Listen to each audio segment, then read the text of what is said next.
Dr. Edison Magalhaes. Yeah, he obtained his degree in veterinary medicine in Brazil. After that, he worked as a swine veterinary practitioner in the Brazilian swine industry for 4 years, and then he came to Iowa State University for his master's and PhD. And currently, he's an assistant professor in the Department of Animal Sciences at Iowa State University, and he also serves as a chair of the U.S. Sheep Market Whole Sanitation Working Group since January 2023. So, thank you. Thank you so much. Can you guys hear me well? All right, so let's get started. Let's make sure we have everything right here. I'm gonna use this pointer probably. This is gonna be making a noise, I think. Yeah. Let's see. Good. All right, so thanks again for the invitation to be here, be part of this session. I'm really happy to be here and share some of this information that I prepared for you guys.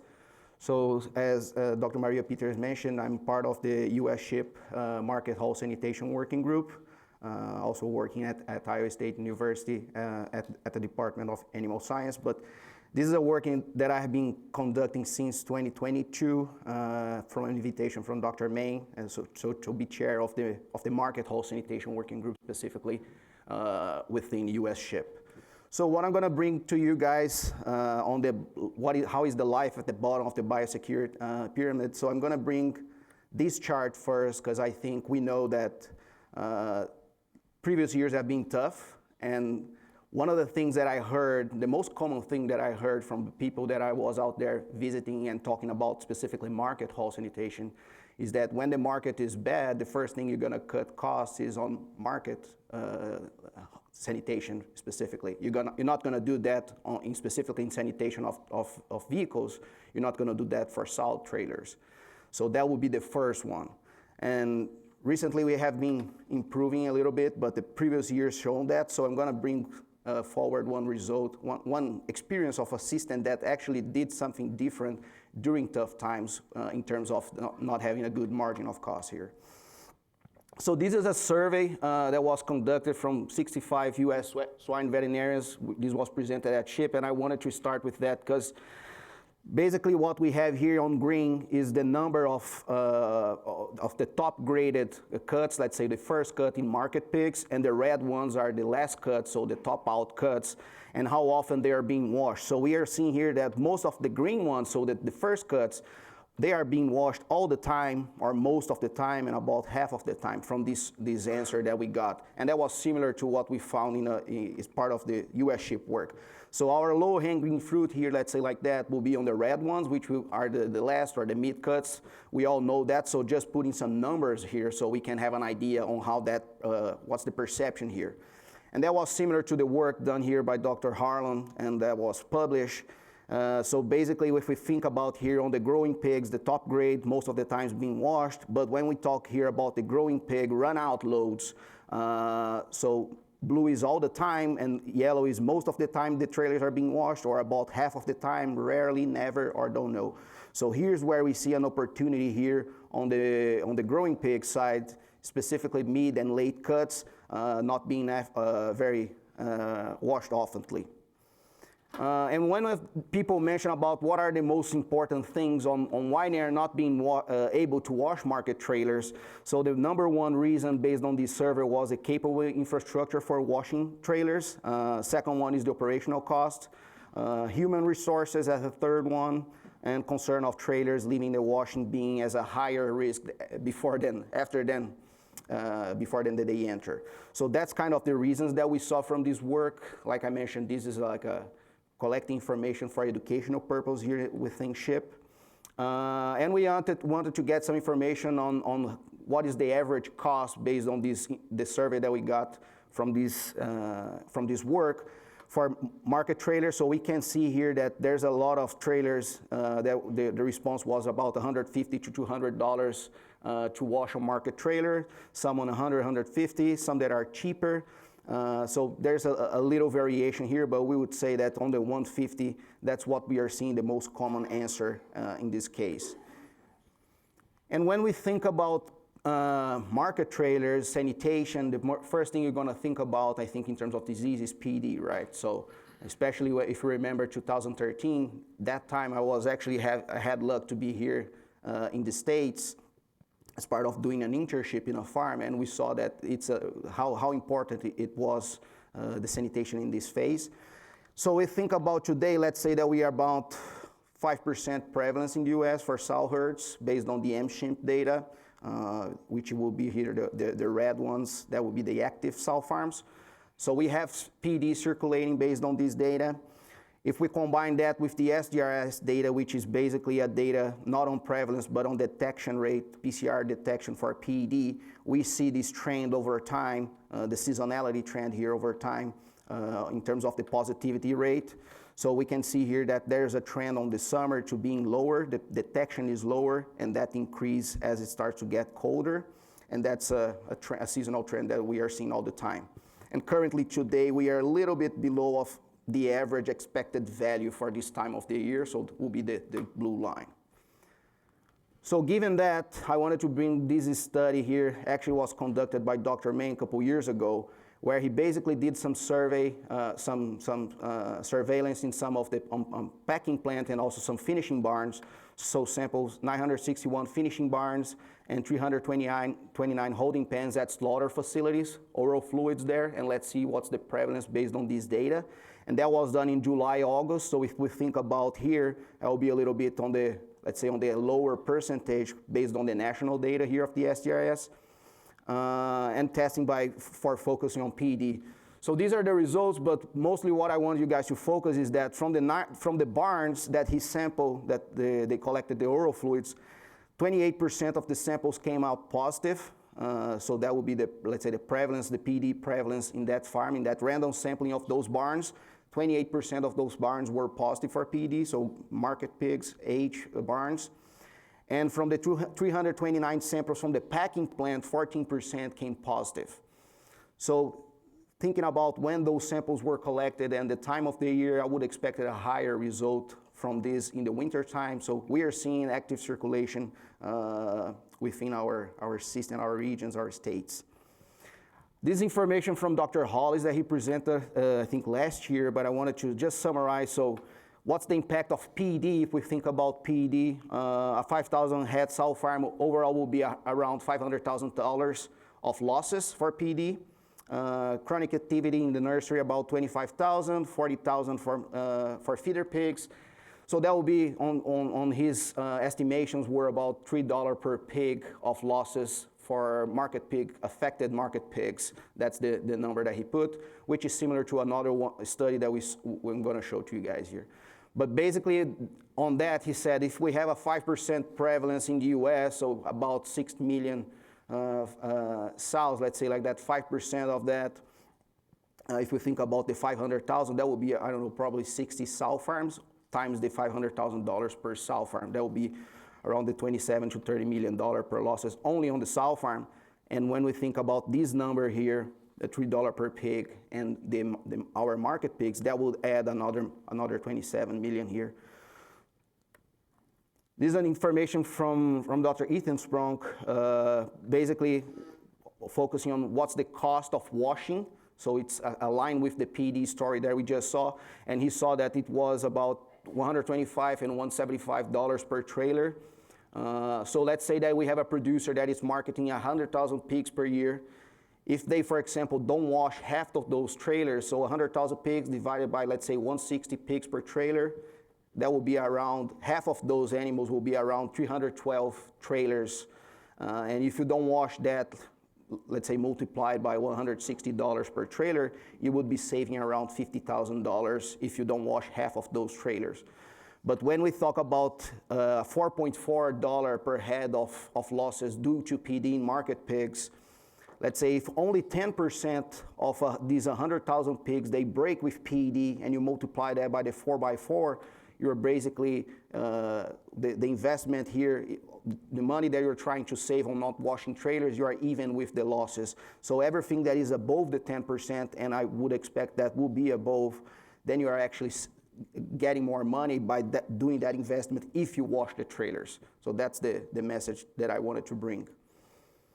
So I wanted to just summarize here this study also done by the Dr. Main group with support of the IPPA, but he basically did a survey in 60 on truck washes in Iowa. So he identified it in Iowa 66 truck washes, where 30 were private and 36 commercial. So this is the distribution of the truck washes based on this work that he did. And he sent a survey getting information from these truck washes. So he got 38 responses out of the 66, and this is the distribution. But basically around 60% of the truck washes in Iowa, when he did that survey, respond to the survey, so have information from them.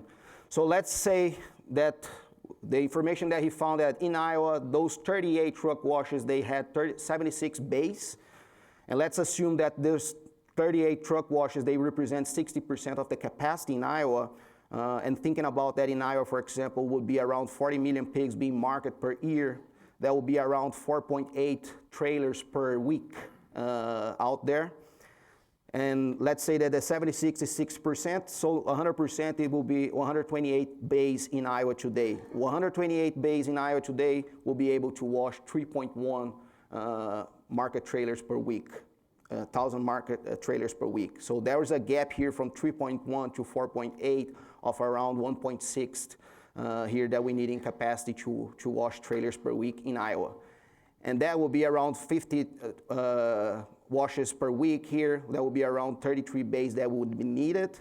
With this value of around $500,000 per bay, we would need to reach that 100% capacity of what's out there today. We would need an investment of $16 million for those 33 bays.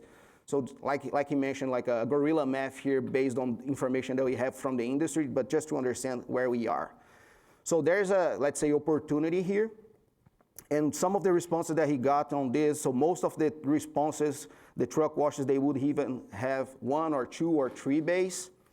All of them, they were able to disinfect trailers, so none of them do not disinfect, so good news for us, right? Recycled water, so majority don't use recycled water, just 3 here out of the 38 have recycled water being used. Type of wash, most is power wash and the rings out, or just the power wash. Rings out was only 1. And let's say the percentage of trailers that are subjected to inspection, there's a high number here, 90% of the trailers are being inspected here in this case, but we see an opportunity here, right? So less than 10% or 20% or 0 not being inspected. So given that, I wanted to bring some of the most recent information that we collected from SHIP as part of the live haul sanitation working group. And then we think about that work that I just showed to you guys about the truck wash capacity in Iowa. Bringing an example here, like I mentioned, from a company in Iowa that recently overcome the hurdle of not washing trailers, and they are washing all single trailers given the circumstances that we have in Iowa and the costs, and specifically what I think it's really nice here is that they've done that during hard times in terms of costs. So they saw, even though like everybody would say that would be the first thing you're going to do is save money on market trailers, they actually did the opposite. So Dr. Pete Thomas from ISLEC allowed me to share this information with you guys, and I shared that also at the US SHIP working group a couple weeks ago. But basically what he saw is the cost of marketing break with PED will be around $4.41 per affected pig. And for a system that will be, let's say, not affected and unaffected, that will be around $1.15 per pig as a system annually. And in his opinion, like it will be kind of the break even with the investment to wash all the trailers will be kind of similar, but if you just account for this. So he said, I wasn't able to account for the other things that we gain with biosecurity investment. For example, with other diseases, with PRRS, we of other, let's say, bacteria or secondary pathogens, and the culture of having clean trailers all the time. But basically from his data, if we look at the 2023, 2024, is that when they started to do this implementation, they went from, let's focus on the last time with the most recent, they went from 35% of marketing break rate to 5.8. 6.4 from 6.4 to 2% for wind-side places breaks at the placement, 11.8 to 3.5 for feeder pigs when they are placed.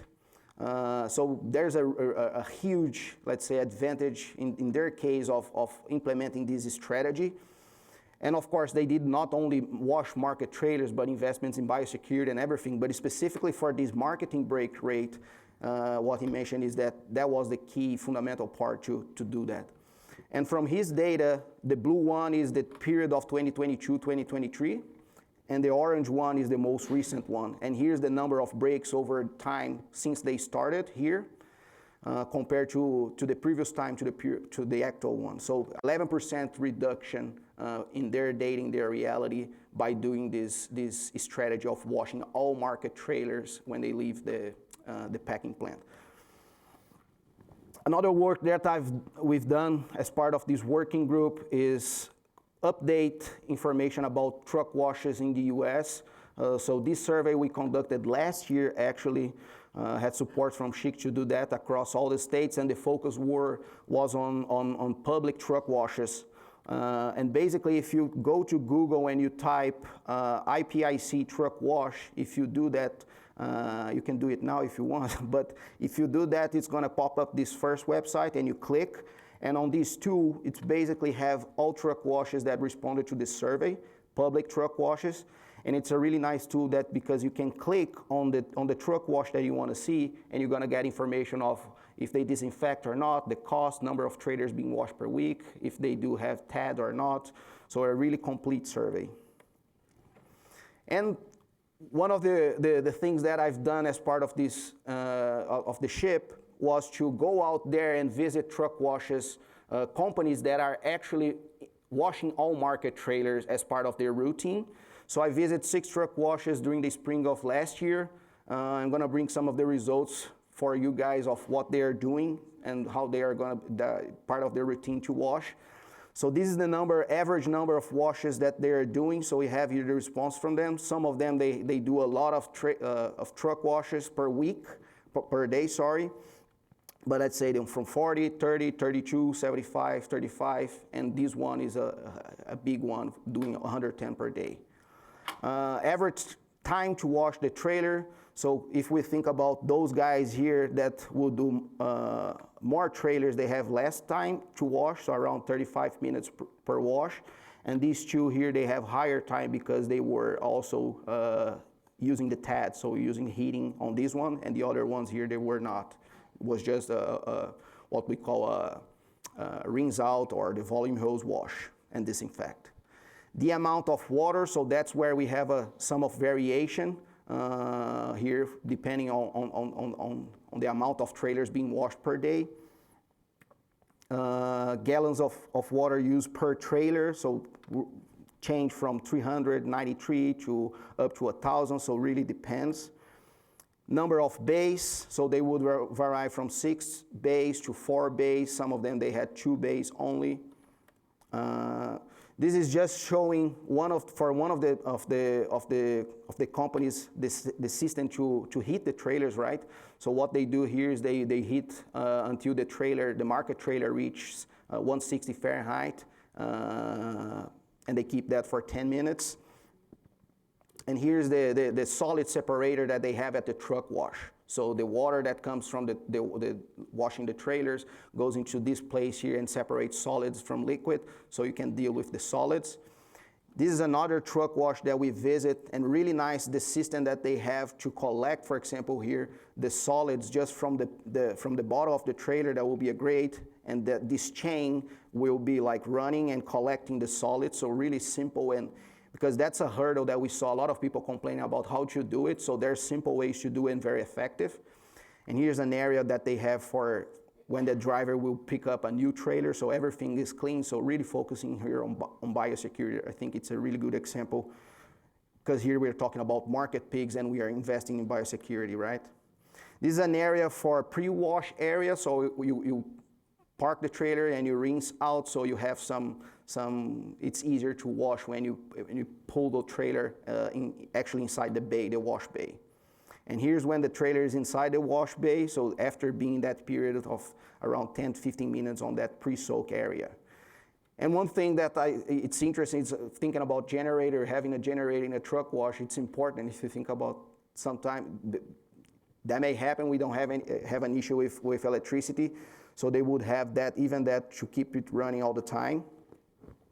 This is one example that a truck wash that was using recycled water. So this is kind of a metal arm that you put in the back of the truck and you turn on and it will blow recycled water. And it's really nice because if you have issues with the amount of water available to use, this is a really good way to remove all the solids, of course, and it's easier because after that the trailer moves forward and actually power wash with clean water, and it's much easier to do that process. So you may think about but maybe that water is contaminated, but that depends on how good your wash is after that, if you do a good wash with clean water and disinfect. So there's opportunity here because we know that water availability, it's an issue, specifically in some regions. So it's an alternative that people need to find methods. Some solid separator, again, different ways to do it. So this is kind of, the water will come here from and there will be like this filter to replace. This is another one that would be separating in the bottom and in the top. So there's different strategies to deal with the wastewater from the truck washes.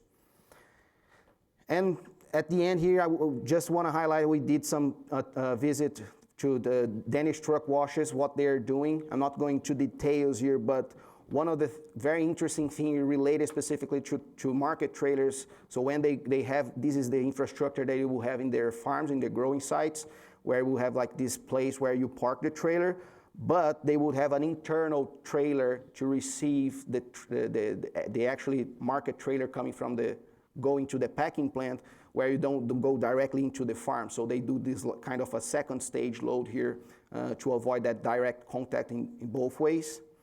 And at the truck wash, at the slaughterhouse, the way that they are doing today in Denmark is they wash at the packing plant. So every trailer, every market trailers, when they leave the packing plant, this is the base right after at the packing plant where we took the picture. So they don't go in the road. So they go directly after unloading the pigs, they wash at site. So some companies here in the US are also doing that too, and they see the advantage. And after that, they just do a rinse out and disinfect. And in summary here, just two studies that I'm going to talk about tomorrow, so if you want more details, but I just want to point today, we know that this is a survey that most of the people agree that it's important to know if the trailers are going to the packing plant and they are washing later, so to record those events. So Schick supported us with this study where we developed this task platform, and basically this task platform was to record test different strategies on how to record if the trailers are going to the packing plant and if they are being washed later at the truck wash. So using GPS and different strategies. So I'm going to talk about that tomorrow, but basically GPS was the most, let's say, accurate one, but you don't know if really was a really good wash or not, right? Because you just have that log data. And the last one is this one, which we tested different ways to washed market trailers, so a dry wash that we tested, a power wash and disinfect, and just a volume hose and disinfect. So I'm going to talk about this study that we did yesterday, where we basically collected the sample here from this area that simulates the chute, and we put in the pigs and see if they become infected or not. And basically we saw that the power wash, but also in disinfect is effective, but just the volume hose and disinfect was effective in terms of not producing positive pigs through bioassay for PED.